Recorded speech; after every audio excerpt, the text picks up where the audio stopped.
Hi, നമസ്കാരം. ഞാനിന്ന് നമ്മുടെ കെയിൽസിൻ്റെ ഒരു പ്രൊഡക്റ്റായ ഹണിയെ കുറിച്ചാണ് ഞാൻ പറയുന്നത്. നമ്മുടെ ഓൺ ഫാമിൽ ഉണ്ടാക്കുന്ന ഹണി, ഓർഗാനിക്കായിട്ട് ചെയ്യുന്ന ഹണിയാണ്. ഇത് നമ്മൾ ചെറിയ ബോട്ടിലാക്കിയിട്ട് ഡിഫറെൻറ്റ് സൈസിലുള്ള ബോട്ടിൽ 50 ഗ്രാം, 100 ഗ്രാം, 200 ഗ്രാം, നമുക്കിതിൻ്റെ വലിയ ബോട്ടിലുകളുണ്ട്.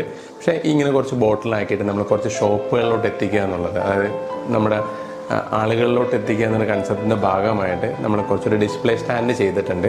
നമുക്കിത് കടകളുടെ ഫ്രണ്ടിൽ നമ്മുടെ ബില്ലിംഗ് കൗണ്ടറിൻ്റെ സൈഡിലാക്കിയിട്ട് നമുക്കിത് വെക്കാം. അപ്പം നിങ്ങൾക്കും ഇത് നേരിട്ട് കാണാനും അവിടെ നിന്ന് നിങ്ങൾക്ക് വാങ്ങിക്കാനും ഒരു സൗകര്യം നമുക്ക് കിട്ടും.